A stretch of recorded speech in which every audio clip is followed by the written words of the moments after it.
नमस्कार मंडळी, श्री स्वामी समर्थ. स्वागत आहे तुमची माझी या यूट्यूब चॅनलवरती. आजचा दिवस तुम्हाला खूप छान सुखाच्या आनंदाच्या जाऊ हीच मी स्वामींच्या चरणी प्रार्थने करते आणि आज या नवीन व्हिडिओला सुरुवात करते. तर मंडळी, यंदा 22 जानेवारी वार गुरुवार या दिवशी आलेली आहे गणेश जयंती. यांना मागी महिन्यातला विनायक चतुर्थी किंवा तिलगुंदा चतुर्थी किंवा वरद चतुर्थी या नावानेही ओळखले जातं. मराठी वर्षात गणेशाच्या 3 जन्म मोठे उत्सवात साजरी केलं जातं. गणपतीच्या वेगवेगळे अवतारपैकी 3 जन्मदिवस अत्यंत महत्त्वाच्या मानले जातं. यापैकी एक वैशाख पौर्णिमेला पुष्टपती विनायक जन्म, दुसरा म्हणजे भाद्रपद शुद्ध चतुर्थी म्हणजेच गणेश चतुर्थी आणि तिसरा म्हणजे माघी महिन्यातला चतुर्थी म्हणजेच गणेश जयंती. म्हणूनच 2026च्या पहिल्याच जानेवारी महिन्यात नवीन वर्षात येणाऱ्या ही तिलगुंदा चतुर्थी अत्यंत महत्त्वाची मानलं जातं. भाद्रपदा महिन्यातली चतुर्थी प्रेमानाच्या माघी महिन्यातली चतुर्थीला खूप महत्त्व दिले जातं. या दिवशी गणपतीच्या आराधना, पूजा व सेवा केल्याने सर्व कुटुंबावर यांचा प्रभावी पडत असतो. आपल्या मुलांचा सर्व दोष विघ्न हे संपत असतो. प्रत्येक कामामध्ये आपल्याला यशही मिळत असतो.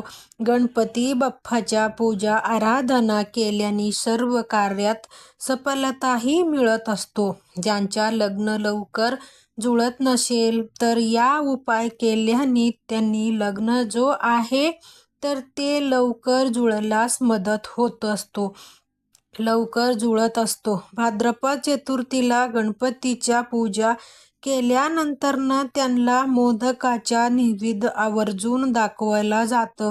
कारण माघी गणेश उत्सवामध्ये गणपतीला तिळाच्या लाडूचा नैवेद्य दाखवण्याच्या प्रथा आहे. पूजा अर्चन केल्याने आपल्या प्रत्येक कामात आपल्याला सफलताही मिळत असतो. कारण गणपती बाप्पा विघ्न दूर करणारे, सुखकर्ता, दुःखहर्ता म्हणून ओळखलं जातं. तर गणपती बाप्पांच्या या दिवशी पूजा केल्याने सर्व प्रकारचे विघ्न हे संपत असतो. तर पहा, गणपती बाप्पा हे व्रताच्या आराध्य देवता म्हटलं जातं. गणपती हाच सृष्टीचा निर्माण करत असल्यास म्हटलं गेले आहे. तर यांना काही नावे सांगितले गेले आहे. या नावाने सुद्धा ओळखले जातं. ब्रह्मा आहेत, दुसरी विष्णू आहेत, रुद्र आहे आणि इंद्र आहे. गणपती बाप्पांना बुद्धीचा देवता म्हणून ओळखलं जातो. म्हणूनच असं म्हणतात की प्रत्येक महिन्यामध्ये संकट चतुर्थी येत असतो तर विनायक चतुर्थी येत असतो. पण संकष्टी चतुर्थी आणि विनायक चतुर्थी या दोन्हीचे महत्त्व जे आहे तर ते वेगवेगळं असतं.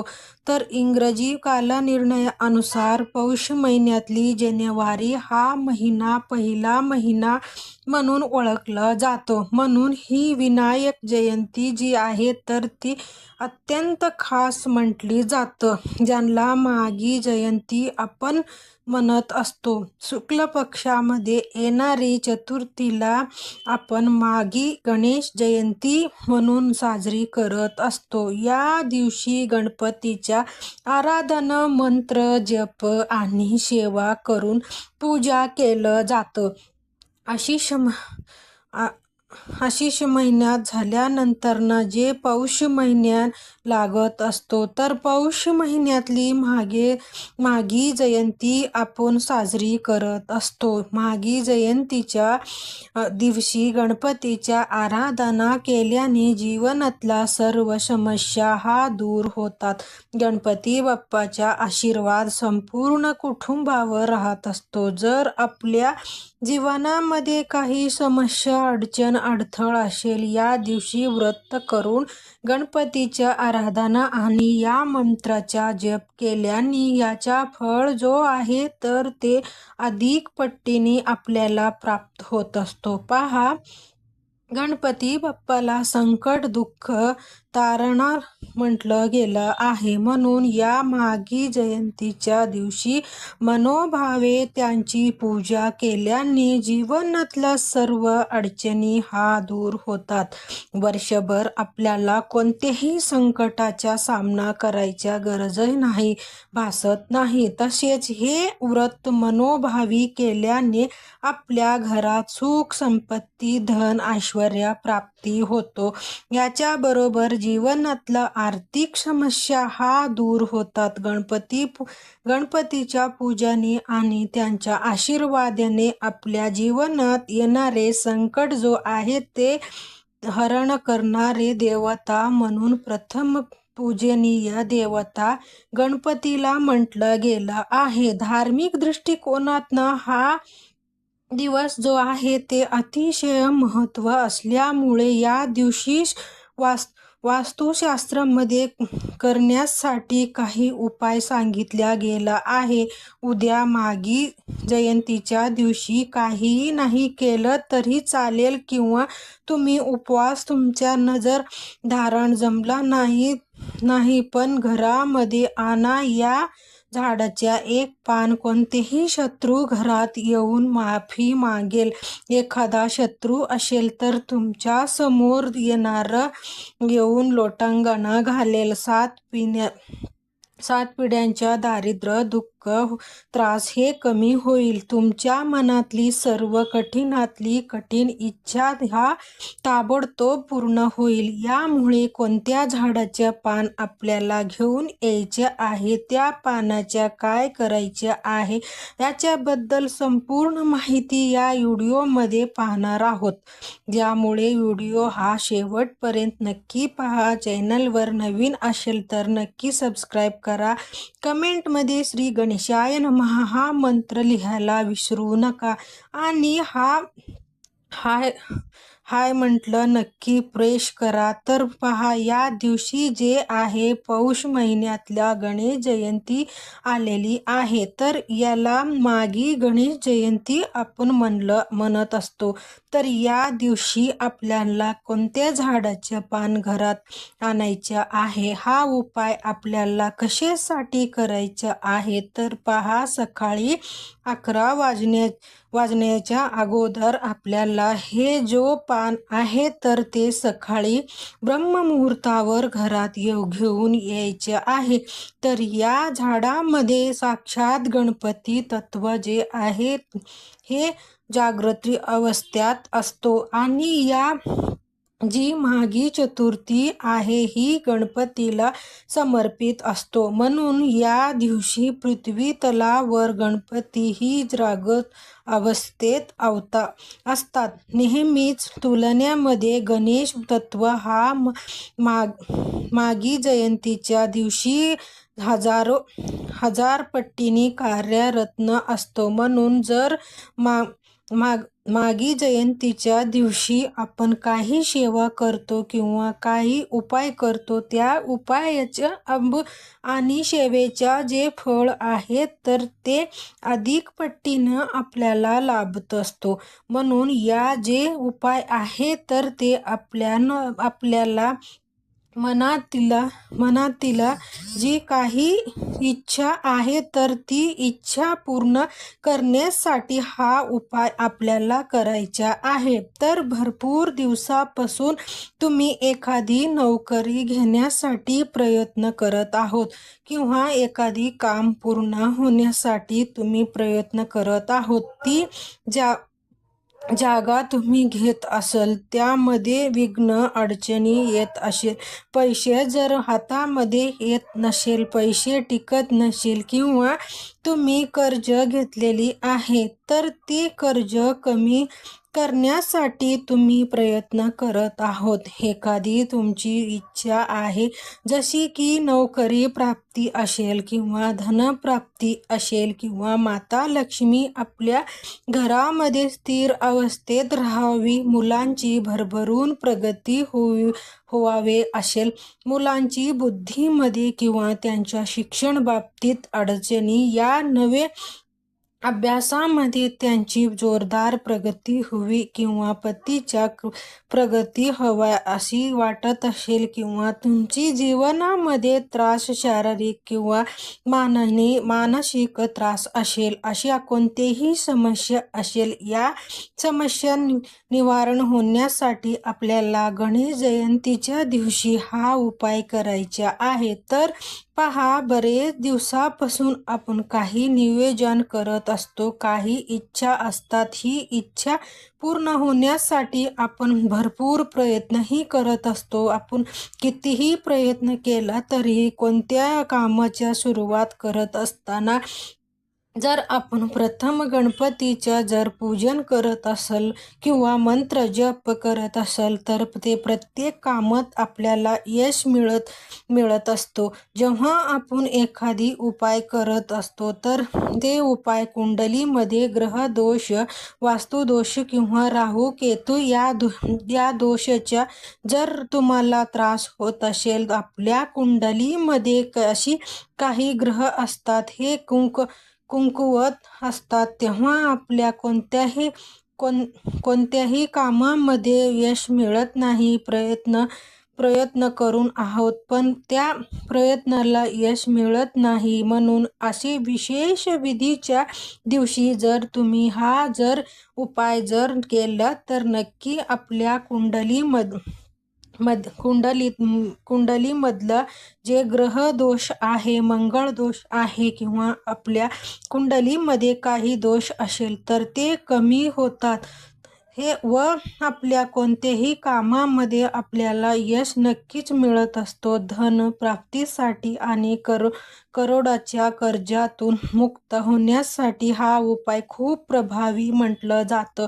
याच्याबरोबर आपल्या जीवनात जर एखादी शत्रू असेल, ते घरामध्ये येऊन तुमच्या मुलासोबत वादविवाद करत असेल किंवा घरामध्ये त्यांच्यामुळे खूप अडचणी येत असेल, प्रत्येक गोष्टीचा सामना तुम्हाला करावे लागेल असे किंवा शत्रू जे आहेत तर ते तुमच्या जवळच आहे, तुम्हाला नाव माहिती आहे, त्या शत्रूमुळे तुमच्या जीवनात अडचणी, दुःख किंवा पैसे जास्त खर्च होत असेल, त्यासाठी आपल्याला हा उपाय करायचा आहे. उपाय करण्यासाठी काय करायचे आहे तर आपल्याला जास्वंदाच्या झाडाजवळ जायचं आहे. जास्वंदाच्या झाडाच्या आपल्याला सर्वात प्रथम पाणी अर्पण करायचे आहे.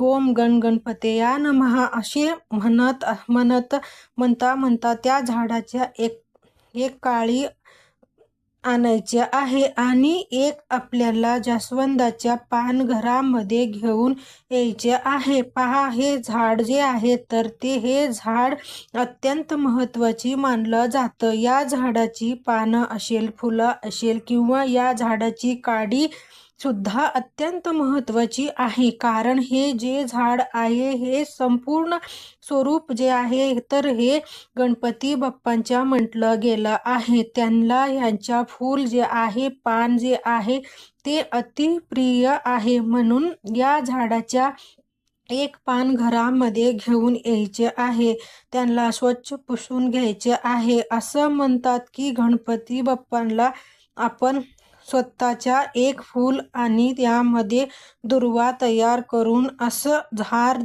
आपण अर्पण केलं तर गणपती बाप्पा हे लवकर प्रसन्न होतात. कारण पहा, गणपती बाप्पा हे जास्वंदाच्या फुलावर विराजमान आहेत. यानंतर इथे लाल चंदन आपल्याला घ्यायचं आहे. यानंतर त्यामध्ये थोडासा पाणी आपल्याला टाकायचं आहे. गणपतीचा अभिषेक करायचा आहे. अभिषेक करत असताना ओम गणपते नमः ओम या मंत्राचा जप आपल्याला अभिषेक करायचा आहे. धूप दीप अगरबत्ती लावून घ्यायची आहे. यानंतर या जास्वंदाच्या काडीने आपल्याला लाल चंदनाने या पानावर आपल्या मनातली इच्छा लिहायची आहे. तर ही इच्छा लिहत असताना आपल्याला काय करायचं आहे, एक बाजूला लाभ लाभ लाभ लिहायचा आहे, एक बाजूला शुभ लिहायचा आहे. असं शुभ आणि लाभ लिहायचे आहे.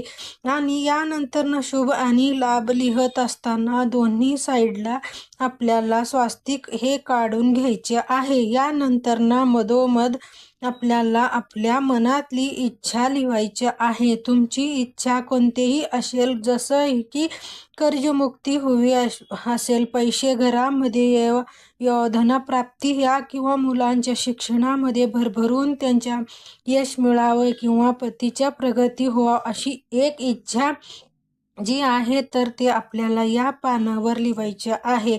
यानंतर या पानावर आपल्याला हे पानावर हळदी कुंकू अक्षदा अर्पण करायच्या आहेत.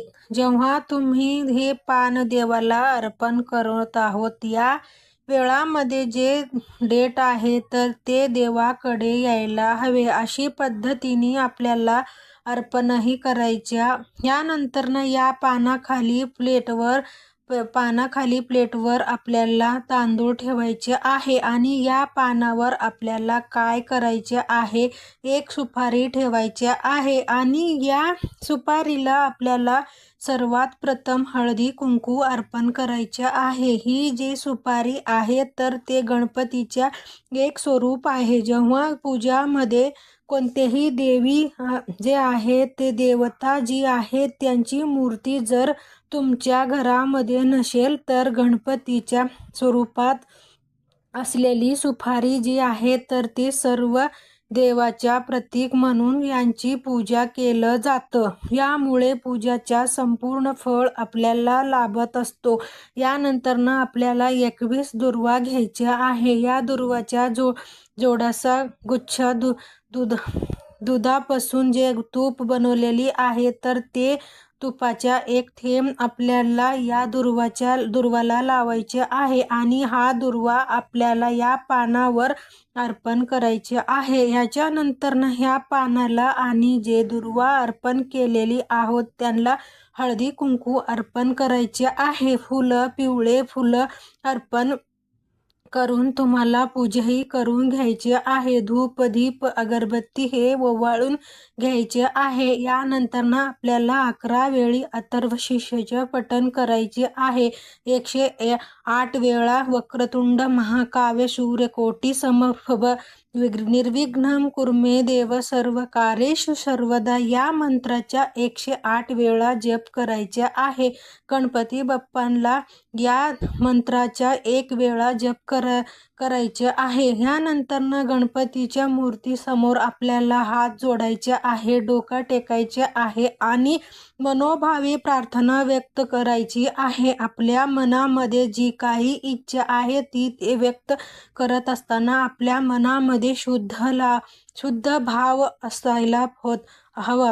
कोणाच्याही बद्दल आपल्याला मनामध्ये राग नसावे, शांत मन ठेवायचे आहे. आणि यानंतर आपल्याला मनातली इच्छा व्यक्त करायची आहे. यानंतर सकाळपासून ते संध्याकाळपर्यंत आपल्याला हे पान देवाजवळच ठेवायचे आहे. अखंड तुपाच्या किंवा तेलाच्या दिवा जे आहे ते संध्याकाळपर्यंत असावे. देवतांच्या आहे. यानंतर संध्याकाळी 5:30 वाजता प्रदोष काळामध्ये हे पान उचलायचे आहे. या पानावर असणारी जे सुपारी जे आहे ते दुर्वा आहे ते नंतर ते प्लेटमध्ये 21 पीस तांदूळ घ्यायचे आहे. पानावर आपल्याला 21 पीस तांदूळ ठेवायचे आहे. कलावा धागा घ्यायचे आहे. या कलावाच्या धाग्याने आपल्याला या पान जे आहे तर ते बांधून घ्यायचे आहे. 5 वेळा गुंडाळून घ्यायचे आहे. हे पान घेऊन आपल्याला गणपती बाप्पाच्या मंदिरामध्ये जायचे आहे. जिथे कुठे गणपती बाप्पाच्या मंदिर असेल तिथेच आपल्याला जायचे आहे. यानंतर गणपतीची तिथून आपल्याला अभिषेक करून घ्यायचे आहे. ओम गणपते नमः हा मंत्र जप चालू ठेवायचे आहे. यानंतर दुर्वा अर्पण करायचे आहे. जास्वंदाचे फूल अर्पण करायचे आहे. आणि आपण जे पान आणलेली आहे तर ते पान गणपती बाप्पांना चरणी आपल्याला अर्पण करायचे आहे. आणि पुन्हा एखादा आपल्याला गणपती बाप्पांच्या चरणी डोका टेकून प्रार्थना करायची आहे. आणि आपल्या मनातली इच्छा जी आहे तर ती व्यक्त करायची आहे.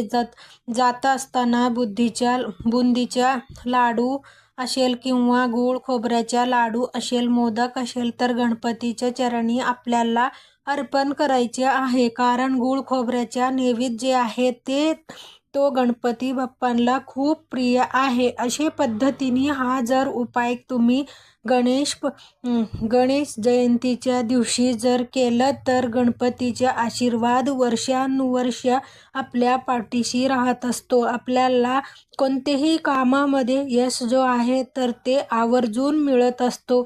म्हणून हा उपाय करून पहा, सर्व कामात तुम्हाला यश मिळतो. श्री स्वामी समर्थ. व्हिडिओ आवडला असलं तर लाईक करा, शेअर करा, कमेंट करा. इथंच मी व्हिडिओ थांबवते. तुम्ही नक्की शेवटपर्यंत पहा. तुम्हाला सगळं ह्याच्यामधला तुम्हाला सगळं अनुभव येईल. असेच नवनवीन व्हिडिओ घेऊन येऊया. तोपर्यंत सर्वांना